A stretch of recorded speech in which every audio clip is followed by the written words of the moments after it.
Despite propaganda depicting Americans as weak and sentimental, POWs discovered a people secure enough in their strength to show mercy. When Gefreiter Hans Müller's son died in the Hamburg bombing, the American camp commander personally delivered the Red Cross message and offered condolences. When Lieutenant Paul Fischer's wife wrote that she was struggling to feed their children, American church groups sent food packages to her. In Germany, enemy civilians in a nation America was actively bombing. Hauptmann Otto Becker wrote, "They separated the German people from the Nazi regime. They said they were fighting Hitler, not Germans." This distinction, which seemed like propaganda, proved genuine. They prepared us to rebuild Germany after the war, not to destroy it. The medical treatment particularly affected prisoners. German doctors worked alongside American medical staff, learning new techniques, using advanced equipment. Prisoners received operations that would have been available only to the elite in Germany. Mental health treatment, virtually unknown in the Wehrmacht, was provided to traumatized soldiers. Dr. Friedrich Bauer wrote, "They treated attempted suicides with counseling, not punishment. Prisoners with mental breakdowns received therapy, not beatings. This humanity toward enemies revealed a strength we never understood. The confidence of true power." By March 1945, the secret re-education program had produced remarkable results. Over 25,000 prisoners had volunteered for democracy courses. The camp newspapers published articles about constitutional government, free markets, civil rights. Discussion groups debated Germany's future after the war. The program's success exceeded all expectations. Prisoners who had arrived as fanatical Nazis were writing essays about democratic reconstruction. Officers who had sworn oaths to Hitler were planning how to implement American agricultural methods in post-war Germany. Oberst Hermann Göring, no relation to the Reichsmarschall, admitted in a 1975 interview, "We became missionaries for democracy, not through coercion or propaganda, but through observation. We saw it work. We saw ordinary people living better than German aristocracy. We wanted that for Germany." The transformation was so complete that American authorities worried about prisoners being too enthusiastic about American ways.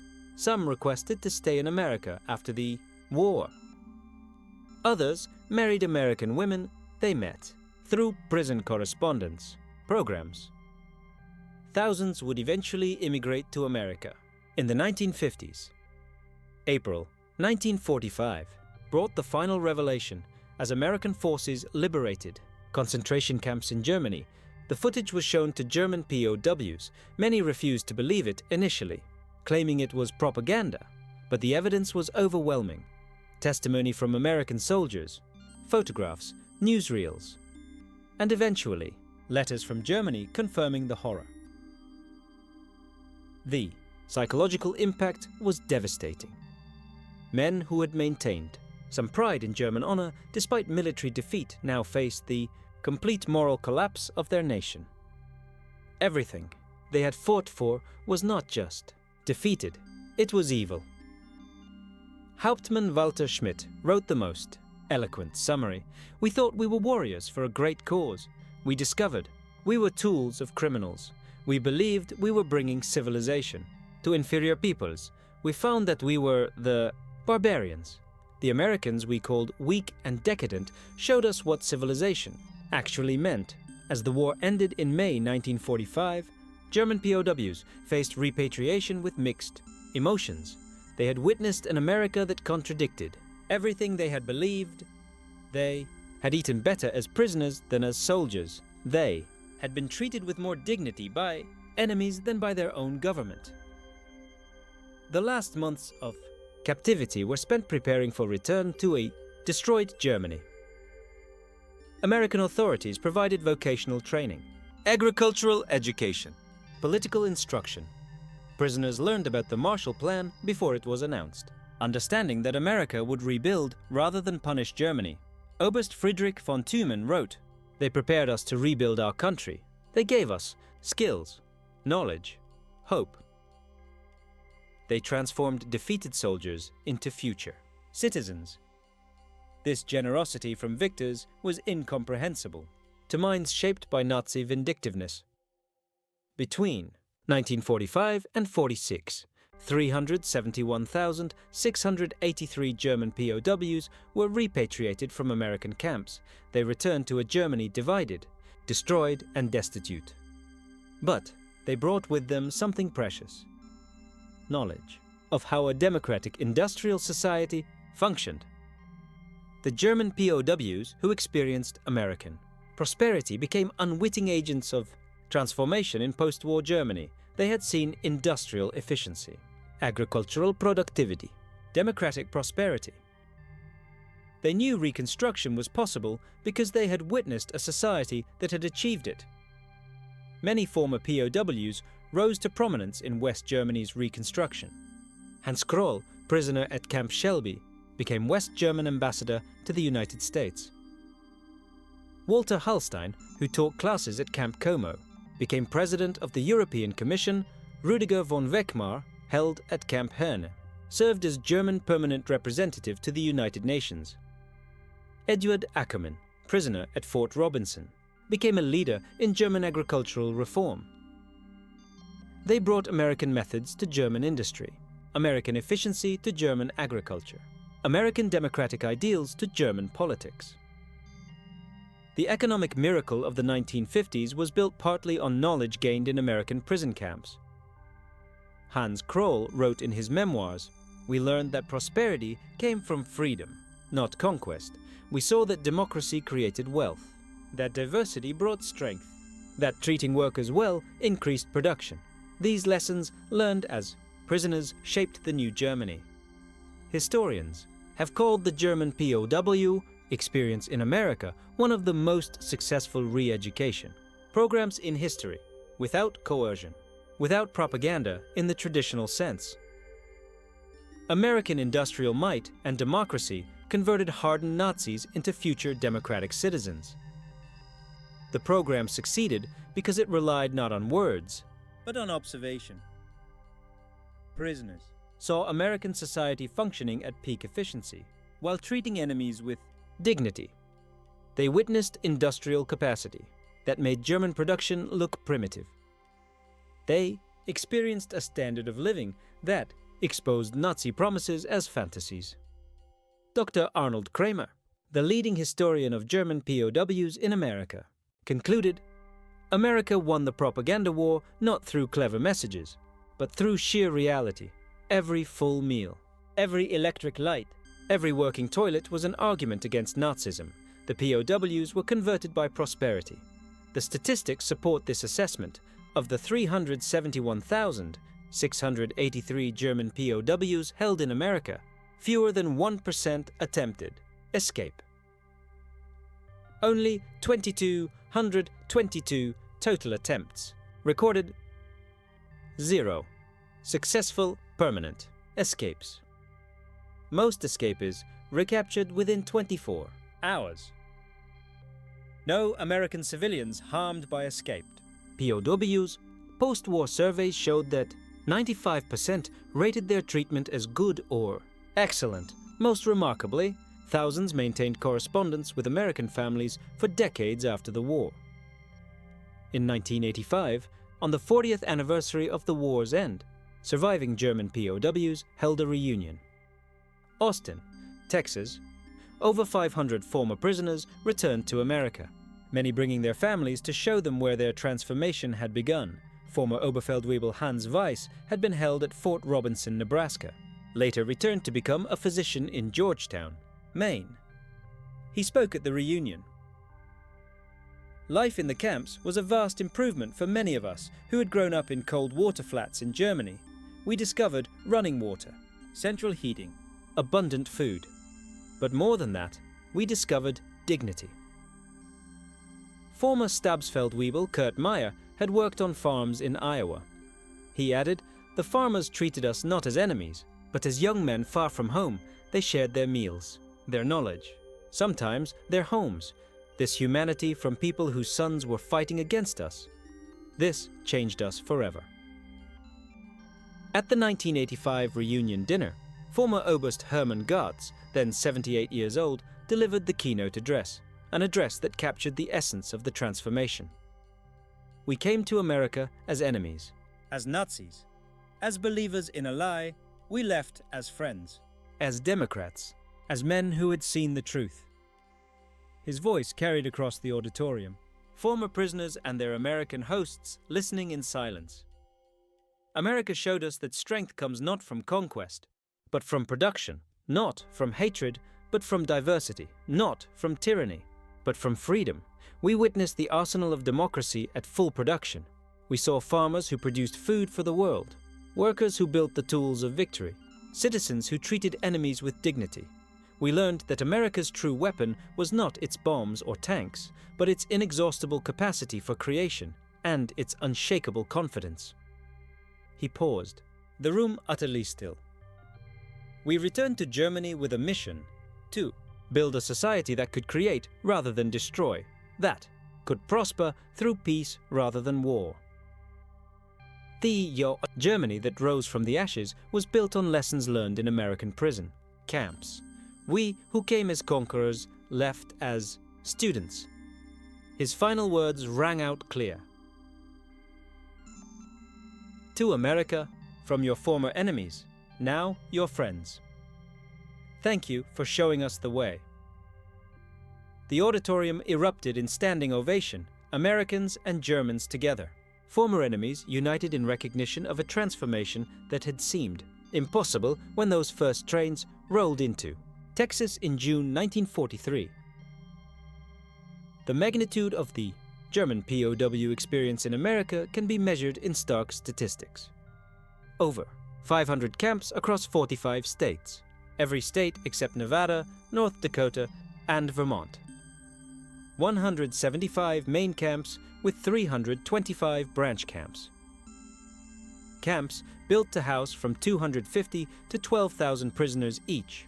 Construction completed in an average of 90 days per camp. 371,683 German POWs, part of 425,871 total Axis POWs. Peak population in May 1945. An average of 20,000 new arrivals monthly in 1943, 30,000 monthly after D-Day, 60,000 monthly in the final months of war. Their labor contribution was staggering, 14 million man-days of agricultural labor. 100 million board feet of lumber processed, $230 million in labor value, 1940s dollars, 80 cents daily wage per prisoner. Prisoners filled critical labor shortages in 46 states. The escape statistics tell their own story. Only 2,222 escape attempts from over 371,000 prisoners, 0.6%. 0 successful permanent escapes. Most escapees recaptured within 24 hours. No American civilians harmed by escaped POWs. The educational programs transformed minds. The pencil shook in his hand. June 4th, 1943, Railroad Street, a small town in Texas most people couldn't find on a map. And Unteroffizier Werner Burkhardt was writing words that could have gotten him thrown into solitary. Or worse. The Americans must be lying to us. He pressed the pencil harder against the hidden diary page. No nation could possess such abundance while fighting a war on 2 fronts. Through that train window, he'd just seen something impossible. Electric lights, not just a few, everywhere, blazing from farmhouses scattered across the plains, glowing from every street corner. Every shop window lit up like it was the middle of the day, but it was 10 o'clock at night, an endless constellation of light stretching across Texas. And back home in Germany, they'd been living in darkness since 1940. Blackout regulations. Every night, every window covered, every street lamp extinguished. Even before the war started, barely 20% of German farms had electricity. Yet here, in what Nazi propaganda had called a decadent, collapsed America, electricity flowed like water. 1,850 men stepped down from that train. Veterans of Rommel's Afrika Korps, hardened desert fighters. Men who'd driven the British all the way back to Egypt. They weren't shoved into cattle cars, not freight wagons, cushioned Pullman coaches, dining cars, sleeping berths. The entire town of Mexia had turned out to watch them arrive. None of them knew it yet. Not the prisoners, not the guards, not the curious townspeople lining the streets. But this moment would trigger the most profound psychological transformation in modern prisoner of war history. A systematic demolition of Nazi ideology, not through propaganda, not through lectures, not through coercion, through simple observation. The mathematics of Allied victory weren't being written in battle plans.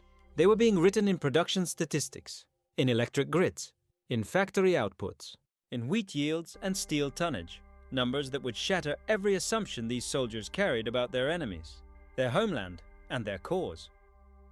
The collapse had started 2 weeks earlier. May 13th, 1943.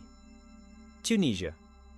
General Jürgen von Arnim surrendered, Rommel's replacement, and with him, somewhere between 250,000 and 275,000 German and Italian soldiers laid down their weapons.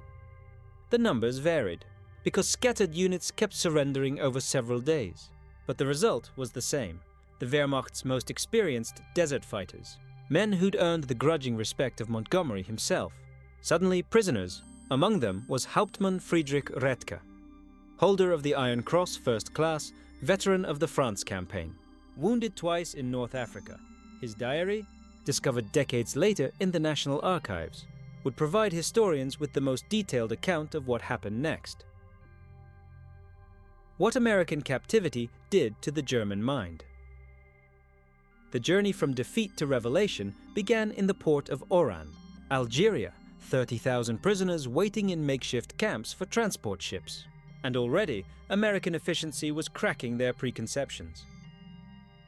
The US Army processed thousands daily, identity cards photographed and filed, medical examinations completed, inoculations administered, Geneva Convention rights explained in fluent German by American officers who'd been trained specifically for this moment.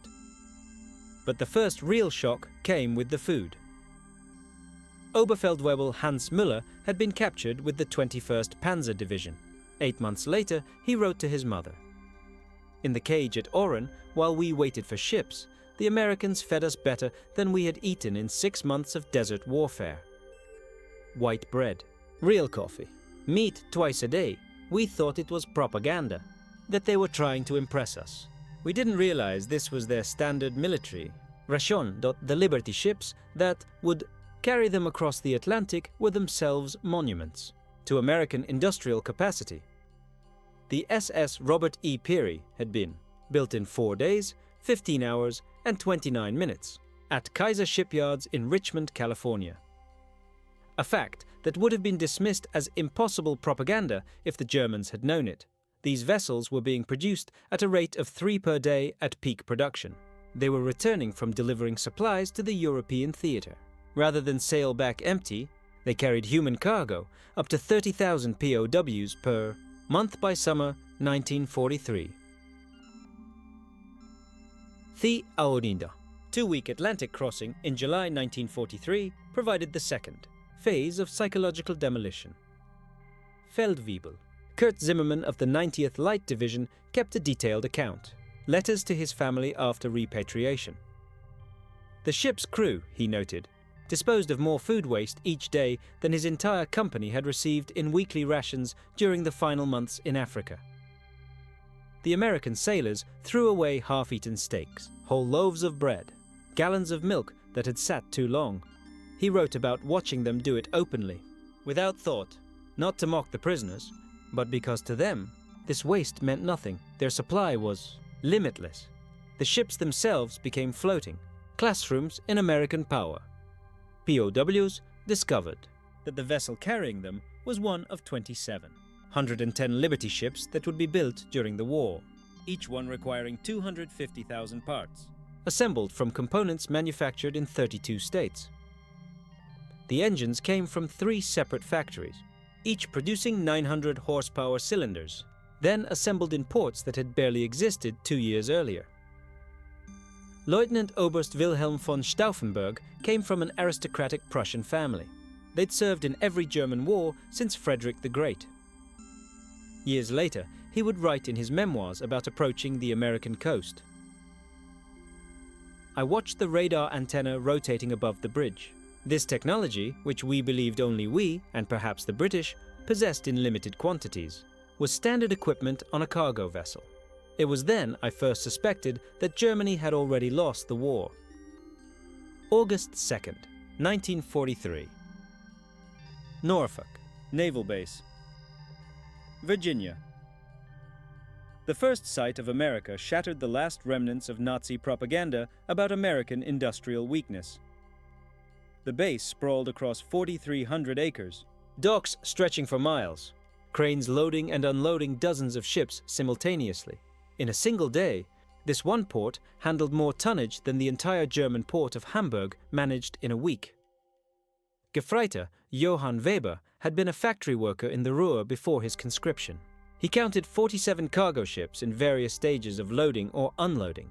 Each crane, he noted in his secret diary, lifted loads that would have required a dozen men and horses in Germany. They moved with electric power.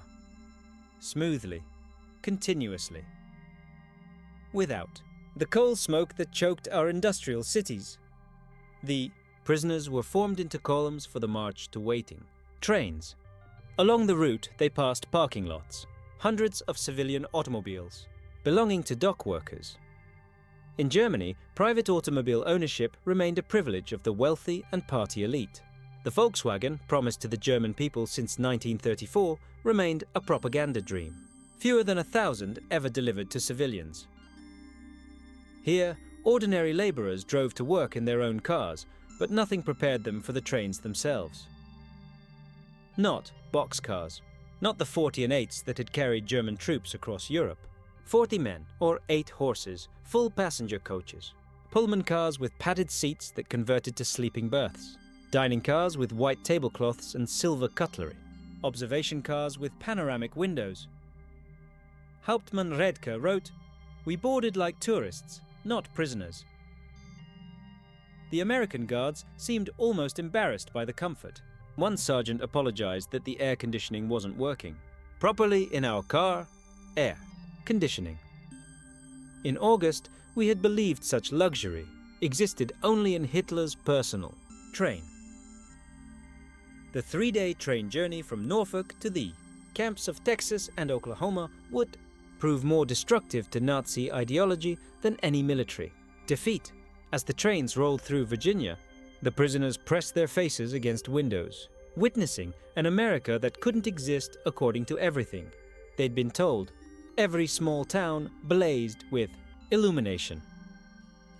Martinsville, Danville, Greensboro, communities that in Germany would have been lucky to have a single electric street lamp. Here, they displayed illuminated shop windows, electric signs, houses with lights burning in multiple rooms. The trains passed factories running night shifts, windows glowing, parking lots full even at midnight.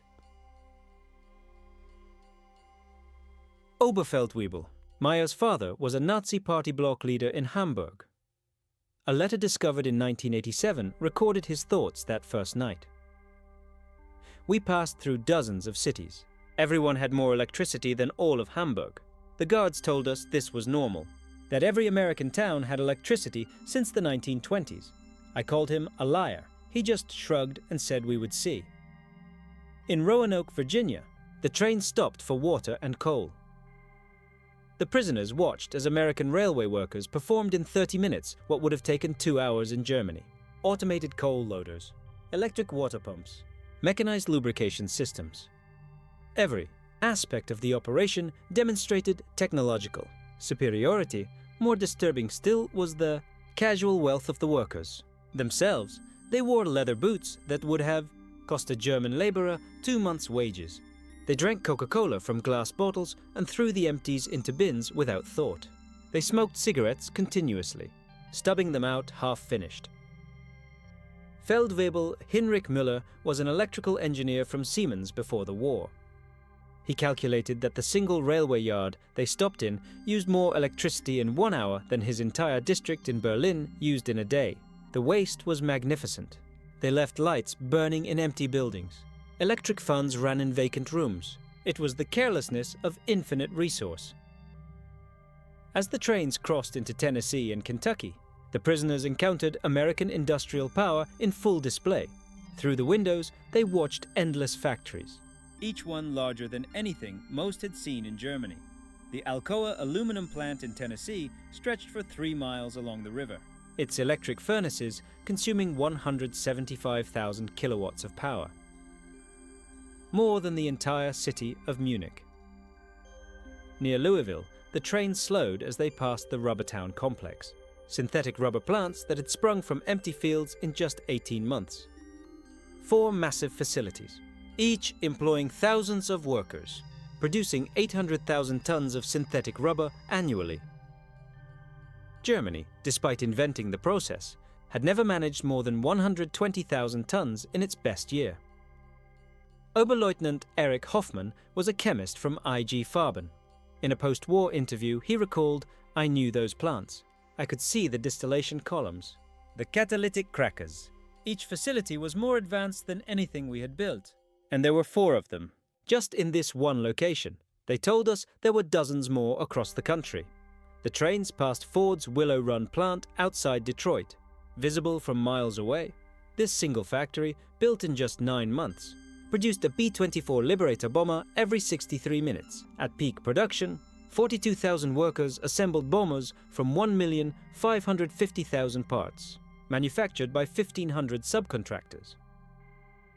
The plant consumed 2.5 million square feet of floor space, used more electricity than the entire German city of Cologne. Hauptmann Wehrlein was a Luftwaffe pilot, shot down over Tunisia.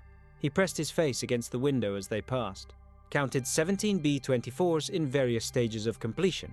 Visible from the train, we had been told American planes were inferior, hastily built, would fall apart in combat, but I could see the precision of the assembly lines, the quality of the construction. These were not inferior aircraft. They were simply built faster than we could imagine possible. The deeper the trains penetrated into America, the more complete became the destruction of Nazi mythology. In St. Louis, they crossed the Mississippi River on the Eads Bridge. Below them, barges carried more grain than the entire German harvest of 1942. The prisoners could see grain elevators stretching along both banks, each one holding enough wheat to feed a German city for months. Unteroffizier Karl Schmidt was a farmer's son from Bavaria. The Americans transport food as we transport ammunition, in endless quantities. Without concern for loss, I watched them, loading a single barge with enough wheat to feed my entire village for 5 years. The crane operator was eating a sandwich, with meat thicker than our weekly ration. In Kansas City, the train stopped at a massive stockyard. Tens of thousands of cattle waiting for slaughter.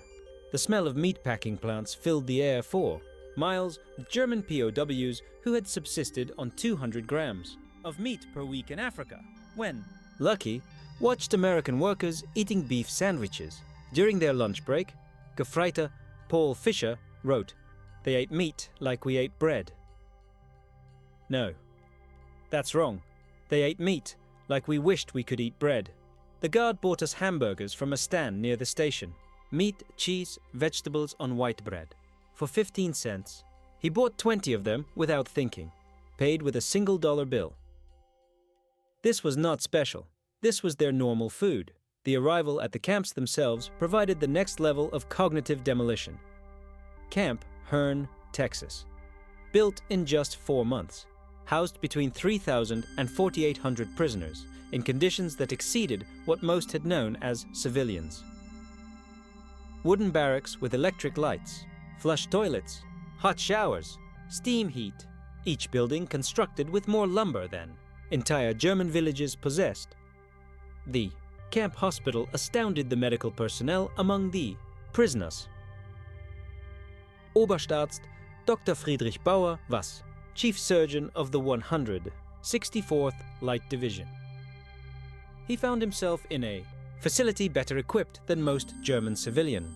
Hospitals at X-ray machines, surgical equipment, pharmaceutical supplies that had been unavailable in Germany since 1941.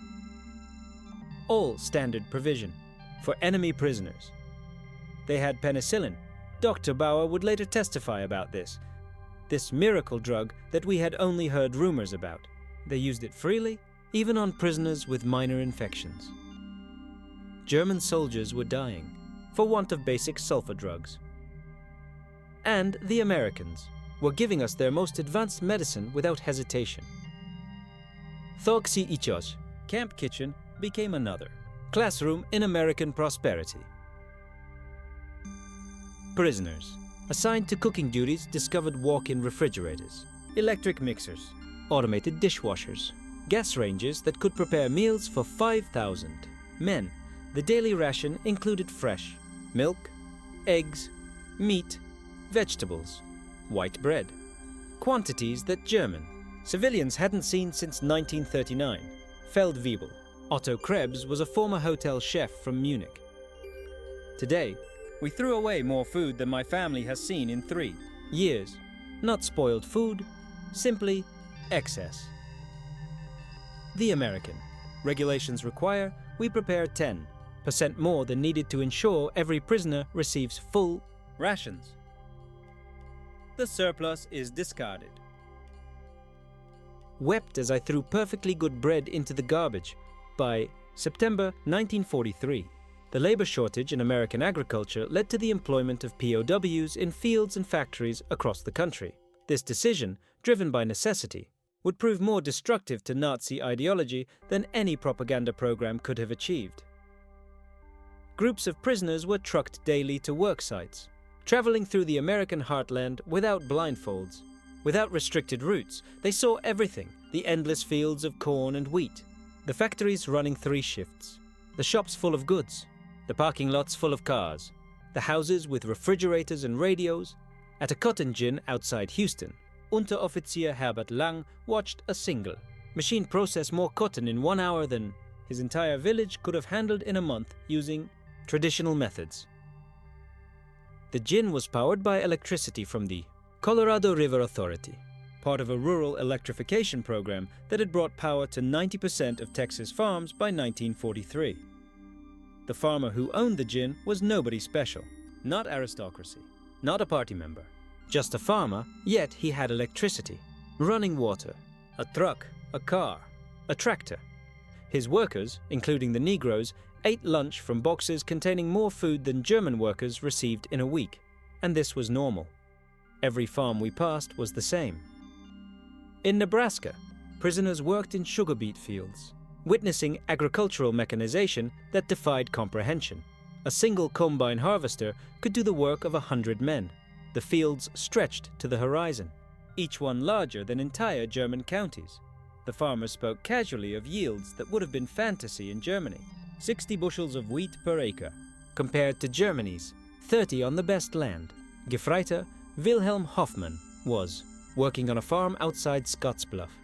The farmer's son, a boy of 16, drove a tractor worth more than everything my father had earned in his lifetime. When I mentioned this, the boy laughed and said it wasn't even a particularly good tractor.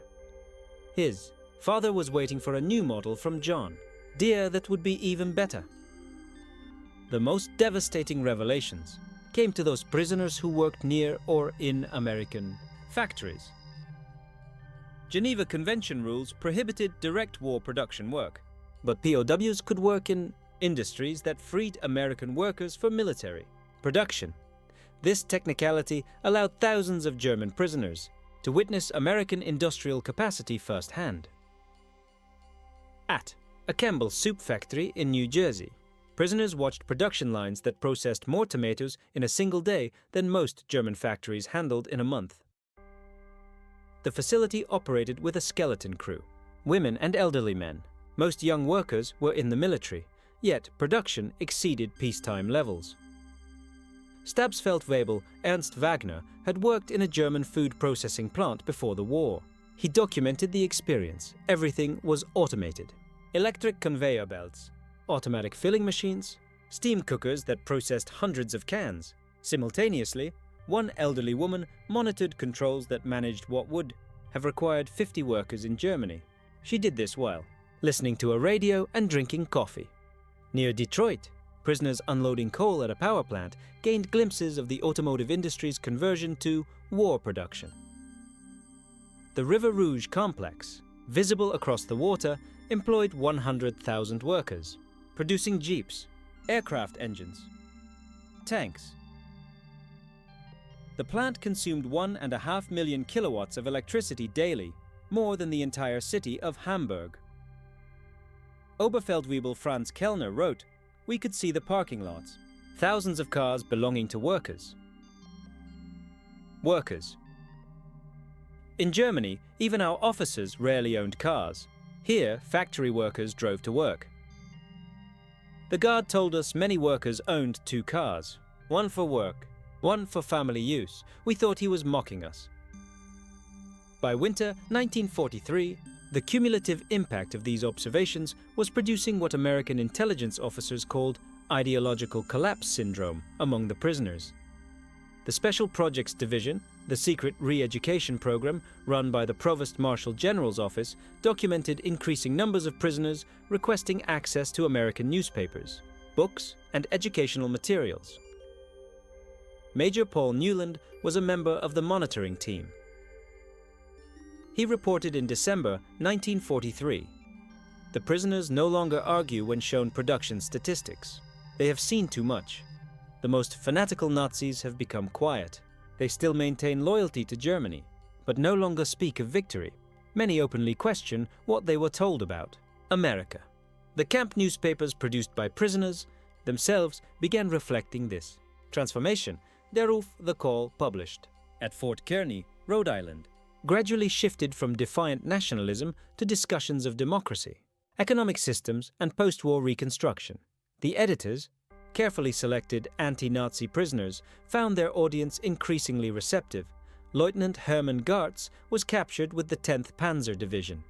In a letter that passed American censors, he wrote, "We were told America was a mongrel nation, weak, divided, controlled by Jews, incapable of military prowess. Every day I am here. I see the opposite. This is the most organized, unified, and powerful nation on earth." We were told fairy tales by criminals. The most devastating blow to Nazi ideology came from an unexpected source. The treatment of Italian prisoners after Italy's surrender in September 1943. Italian POWs who agreed to cooperate were formed into Italian service units. Given better quarters, increased pay, more freedom, German prisoners watched their former allies working alongside Americans, eating in American restaurants, some even dating American women. Hauptmann Friedrich Schulz wrote, "The Italians betrayed us, yet they are treated better than we treated them as allies. They work freely, earn money, send packages home. The Americans show them no hatred. This democracy we were taught to despise appears more honorable than our own system." Christmas 1943 provided the most profound psychological impact. American organizations, churches, and civic groups sent 500,000 Christmas packages to German POWs, enemies, who had been trying to kill American soldiers months earlier. Each package contained cigarettes, candy, toiletries, games, local. Communities invited prisoners to Christmas dinners. The regulations prevented most from accepting. At Camp Hearn, Texas, the local Methodist church choir performed Christmas carols in German for the prisoners. Women from Hearn sent in homemade cookies and cakes. The Boy Scouts delivered handmade Christmas cards. This kindness toward enemies shattered the final remnants of Nazi racial theory. Oberleutnant Walter Müller's brother had died in the bombing of Hamburg. He wrote, "They know we are their enemies. Many have sons and husbands fighting against our armies, yet they show us Christian charity, not propaganda. Genuine kindness. What kind of people treat enemies this way? Only those absolutely certain of victory and secure in their power." The Christmas feast itself defied comprehension. Turkey. ham, mashed, potatoes, gravy, vegetables, pies, ice, cream. Quantities of food that Germany hadn't seen since before the First World War. The prisoners ate until they were sick, unable to comprehend such resources being lavished on enemies. Feldwebel Hans Werner wrote, "We ate like kings. Better than German generals eat. Better than party leaders, and this was not special." The guards told us this was a normal American Christmas dinner, that every American family was eating the same meal. If they can feed prisoners this way, what must their own soldiers eat?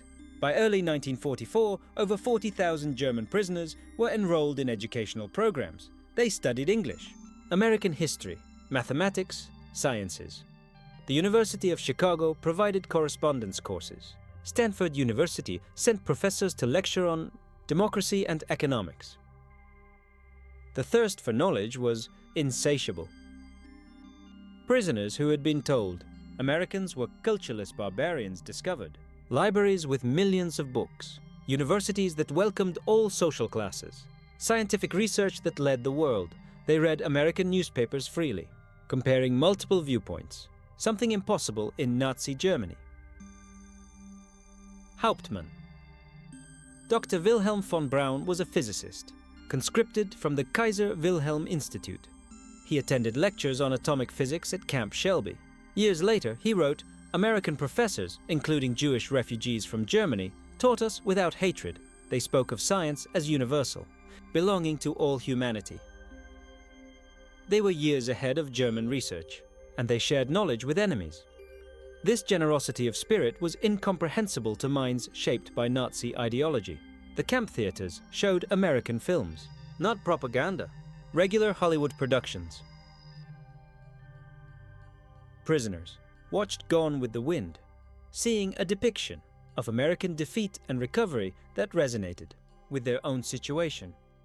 They saw The Grapes of Wrath, amazed that Americans would show such self-criticism to enemies. Lieutenant Josef Kramer wrote, "They hide nothing. They show their problems, their failures, their conflicts.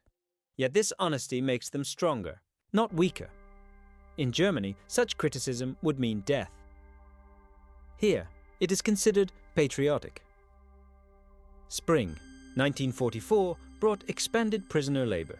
Programs as American production reached its peak. German POWs worked in canneries, mills, fabrication plants, witnessing the full might of American industrial capacity. The numbers told a story that no propaganda could counter. At the Higgins Boat Factory in New Orleans, prisoners unloaded steel that would become landing craft for D-Day. They watched as workers assembled 700 boats per month, each one requiring 20,000 parts. The factory employed 20,000 workers, including thousands of women who operated cranes, welded hulls, managed production lines. Stabsfeldwebel Kurt Zimmermann wrote, "Women doing men's work, Negroes operating complex machinery, teenagers running drilling equipment. Everything we were told was impossible in a democracy, yet production never stopped. 3 shifts, 24 hours, 7 days a week. They produced more boats in a month than our entire Navy built in a year." At Republic Steel in Ohio, prisoners witnessed the production of 10,000 tons of steel daily. The blast furnaces ran continuously, fed by endless trains of iron ore from Minnesota and coal from Pennsylvania. The scale defied German comprehension. This single plant produced more steel than the entire Ruhr at its peak. Oberfeldwebel Paul Hartmann had worked at Krupp before the war. "I thought I understood industrial production, but this was beyond imagination. They wasted more steel in spillage than we could produce." Tassetinticid. Workers complained about overtime while producing quantities we couldn't achieve with slave labor and double shifts. The summer 1944 harvest provided the final demolition of Nazi propaganda about American weakness. German prisoners worked across the Midwest, witnessing agricultural production that could feed the world. In Kansas, they watched wheat harvests, where single farms produced more grain than entire German provinces.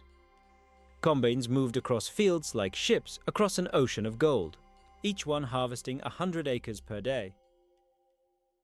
The grain. Elevators they filled could hold more wheat than Germany imported in an entire year. Unteroffizier Franz Weber was a farmer from East Prussia, one American farmer with machinery does the work of 100 German farmers. They showed me aerial photographs of the wheat fields. Thousands of square miles of grain, they could lose half their harvest and still have more than all of Europe combined. In California's Central Valley, prisoners picked fruit in orchards that stretched beyond the horizon. They watched as perfectly good fruit was discarded for minor blemishes. Fruit that would have been treasured in Germany. Entire crops were sometimes plowed under to maintain prices. Concept that caused psychological breakdown among prisoners from hunger-ravaged Germany. Gefreiter Otto Schulz wrote, "They destroyed food to keep prices stable. Mountains of oranges bulldozed into pits because they had too many. We begged to be allowed to send them to Germany. To our families, the guards were sympathetic but explained it was impossible. The waste was strategic proof of unlimited resources." June 6, 1944. When news of the Normandy invasion reached the camps, German prisoners experienced their final ideological collapse. The scale of the operation defied comprehension. 6,000 ships, 11,000 aircraft, 150,000 men in the first wave, American organizational capacity beyond Nazi Germany's wildest dreams. Prisoners at camp. Shelby watched newsreels of the invasion within days. They saw the endless streams of ships, the artificial harbors, the supply system that delivered 15,000 tons daily across open beaches. They watched their homeland being crushed by the very nation they had been told was too weak to fight. Oberst Friedrich von Thümen wrote, "We knew then that everything was lost. Not just the war, but the entire Nazi project.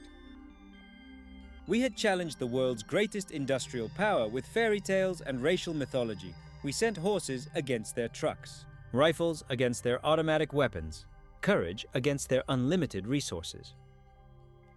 Throughout their captivity, German prisoners experienced something that challenged Nazi ideology more than any material wealth.